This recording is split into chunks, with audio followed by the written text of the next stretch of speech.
Seja muito bem-vindo ao canal, curta, se inscreva, compartilha, ative os sininhos aí para receber todas as nossas notificações. Hoje a gente vai falar de uma passagem muito conhecida e sobre uma pessoa que ficou conhecida principalmente no Brasil por conta da música, né? A música do Zaqueu. Como Zaqueu, quero subir o mais alto que eu puder e olhar para ti. Só que aquela música, ela já é em si uma pregação do Evangelho, né? Porque ela fala sobre a atitude do Zaqueu, né? Sobre as coisas, né? Sobre o ver Jesus, né? Fala sobre um cara que queria ver Jesus, né? Mas a gente vai se aprofundar um pouquinho nessa história. Essa passagem está em Lucas 19. A gente vai ver ali do verso 1 até o verso 10, né? Então Zaqueu, ele era o chefe dos publicanos, né?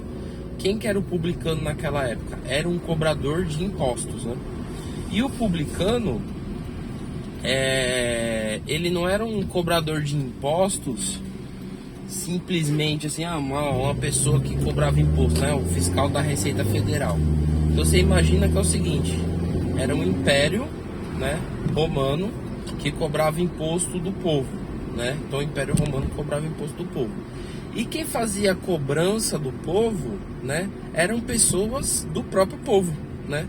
Então os publicanos, nesse caso, né? Então os publicanos, eles eram tidos como uma espécie de traidores da pátria, traidores da nação.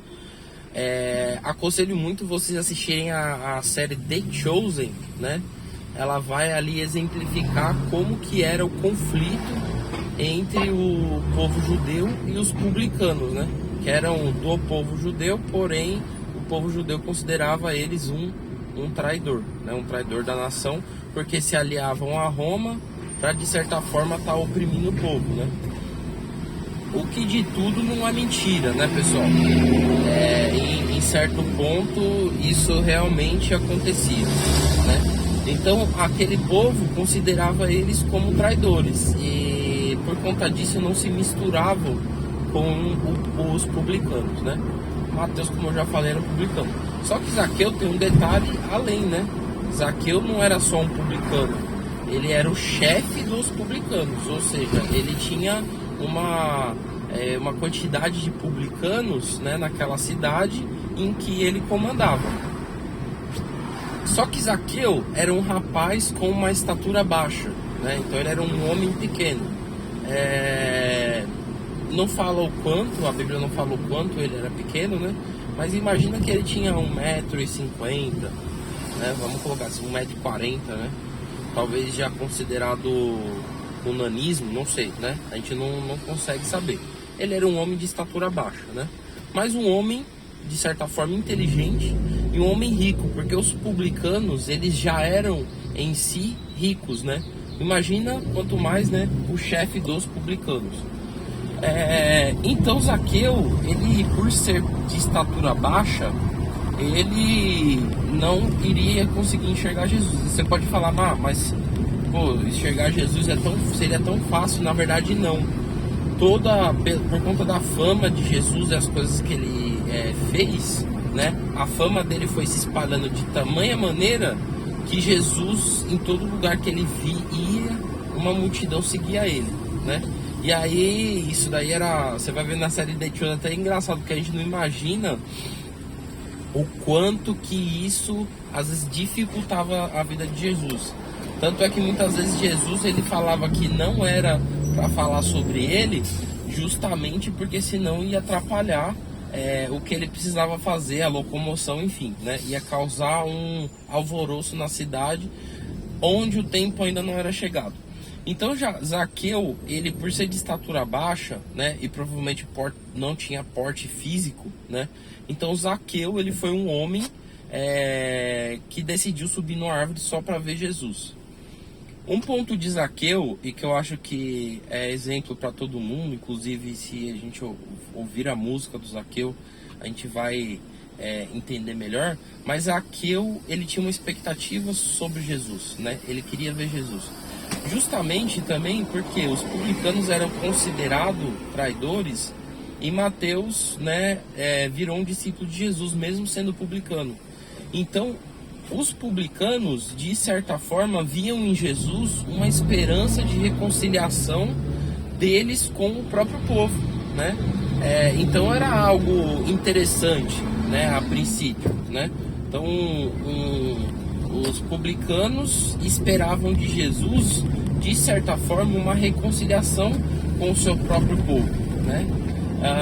Então Zaqueu esperava algo de Jesus e ele subiu em cima da árvore. Então Zaqueu, ele tinha uma expectativa sobre Jesus, né? Um cara que talvez poderia curar, não a questão de física dele, né? Mas talvez a convivência social que ele tinha, porque de certa forma ele se fechava no círculo dele, e para o povo judeu a herança, né, do seu povo fala muito, né? Então o relacionamento com o seu povo fala muito. Então Zaqueu, de certa forma, parece que ele talvez sentira falta, né, de se relacionar com o próprio povo dele. Então Zaqueu, como um homem que esperava algo de Jesus, ele tomou uma atitude, subiu em cima da árvore e estava na expectativa. Quando Jesus passou, né, aquela expectativa, aquela esperança, entre aspas, aquela fé, ela não passou em vão, né? Então Jesus olha para Zaqueu e ele fala assim: Zaqueu, desce que eu quero ir na sua casa, eu vou dormir na sua casa hoje, né? Então foi quase como que uma ordem. Mas por que foi quase como que uma ordem? Você acha que Zaqueu ia recusar? Não, justamente era o que ele estava esperando de Jesus, né? Ele estava esperando algo de Jesus, o que ele nem mesmo ele sabia, mas ele queria algo de Jesus. Então Zaqueu, ele desceu apressadamente. Então a Bíblia fala que ele desceu apressadamente e recebeu Jesus com alegria, né? Esse é um dos pontos principais, né? A maneira como ele recebe Jesus, né? Ele recebe Jesus dignamente, né? Como aquele que é salvador da sua alma, né? Então Zaqueu, ele faz esse papel. Então Zaqueu, na esperança de Jesus fazer algo por ele, desceu rapidamente, né? E foi lá. E Jesus provavelmente conversou com Zaqueu muitos assuntos, né? Muitas questões que a Bíblia não relata, né? Mas Zaqueu teve uma atitude. Depois que Jesus ele foi à casa de Zaqueu, estando Jesus ainda lá, ele disse a Jesus: Jesus, eu vou doar metade das coisas que eu tenho aos pobres, né? E se eu prejudiquei alguém, né?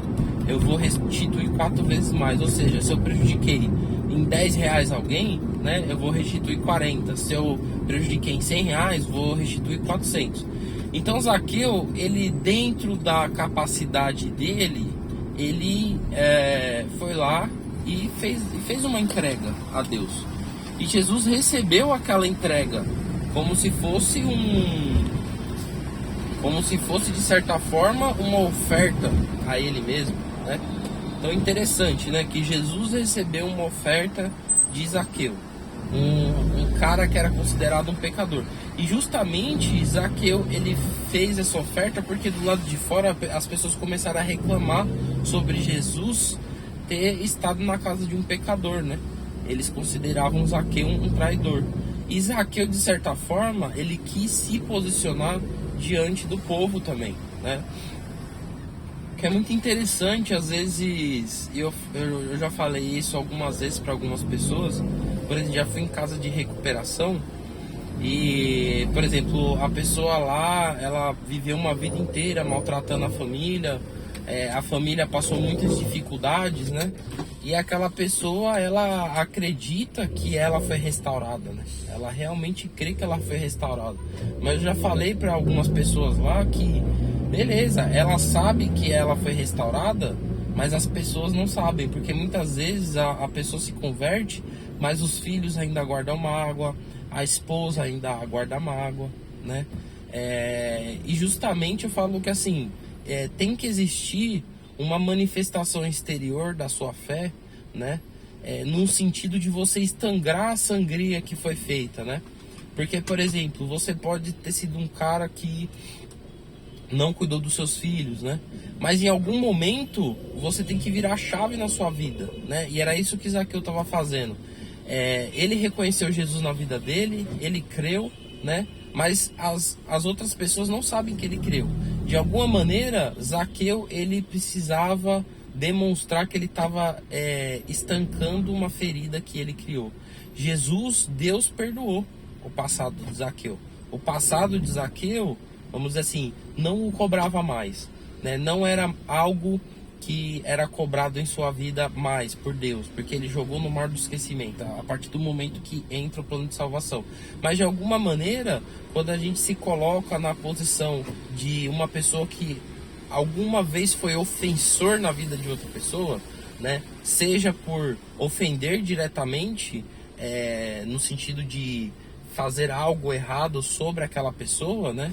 Ou no sentido da omissão, no caso de pais, por exemplo, que não cuidam dos seus filhos, né? Ele não fez nada contra, né, o filho, mas o fato dele ter deixado de fazer algo para o filho, para as pessoas, né, faz com que aquelas pessoas se sintam sangrando, se sintam fragilizadas, se sintam, de certa forma, prejudicadas. Então é necessário, em algum momento, quando a gente passa pelo processo de conversão, quando a gente passa pelo processo de restauração espiritual, que a gente possa entregar algo às pessoas que a gente prejudicou, seja passivamente, né, como pessoas que deixaram de fazer algo, ou seja ativamente, como pessoas que ofenderam diretamente de fato outras pessoas, né? Então Zaqueu, nesse sentido, ele escolheu se posicionar diante das pessoas que ele ofendeu, que foi o próprio povo dele, dando metade dos bens que ele tinha, né, para essas pessoas, e de certa forma, caso ele tivesse defraudado diretamente alguém, também restituindo essa pessoa. É muito interessante porque quando ele fala que vai fazer isso, quando ele fala que vai dar metade dos bens para os pobres, e se ele feriu alguém, ele vai restituir 4 vezes mais. Então Zaqueu demonstra a Jesus a fé dele. A fé dele é colocada, é posta em obras, né? Então Zaqueu, ele naquele momento, ele passa a ser reconhecido não somente por Jesus, né, mas também pelo povo, que outra hora se sentiu oprimido na mão de Zaqueu, né, como pessoas, como um filho de Abraão. Então Jesus, ele vai lá e chama ele aqui, ó, esse daqui também é filho de Abraão, né? Então houve salvação nessa casa porque esse daqui também é filho de Abraão. Então Zaqueu, ele demonstrou a fé dele, né? Não uma fé morta, mas uma fé manifesta em obras, né? É coisa importante. Então a gente, quando a gente passa por um processo de conversão, quando a gente passa por um processo de mudança, é necessário que a gente estabeleça na vida de outras pessoas, né, que a gente possa ter essa mesma atitude. Uma atitude onde a gente começa a restituir as pessoas que a gente prejudicou e onde a gente se oferece, ainda que de certa forma podendo tomar um prejuízo, né, mas mudando como a nossa comunidade nos enxerga. Então fica aí a dica para você aí, Zaqueu como um exemplo de fé a ser seguido, né?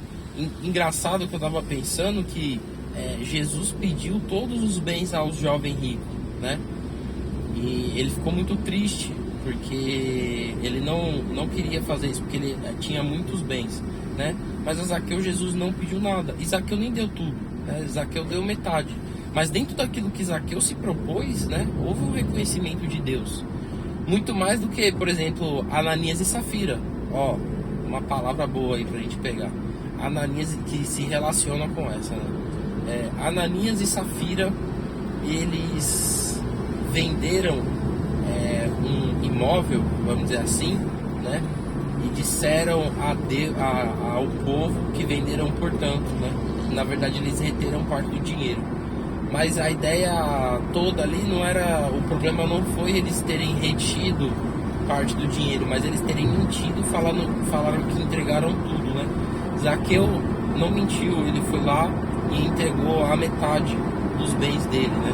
Ele iria restituir ali 4 vezes mais que ele defraudou. Então essa é a diferença, né, entre as pessoas pedirem. Eu enxergo assim, tipo, às vezes na igreja pessoas elas nos instigam a dar, né, a dar coisas, a contribuir com a obra. Isso em si é correto. Mas quando parte da gente, né, do nosso coração, em verdade, não importa se é como Zaqueu que deu metade da sua fortuna, né, ou se é como aquela viúva que confiou tudo. Porque o ponto não é quantidade, o ponto é santidade, né? O ponto é a gente ser sincero com Deus, a gente ser transparente, né? A gente ser um abençoador da obra de Deus. Beleza, pessoal? Muito obrigado por ter ficado até aqui.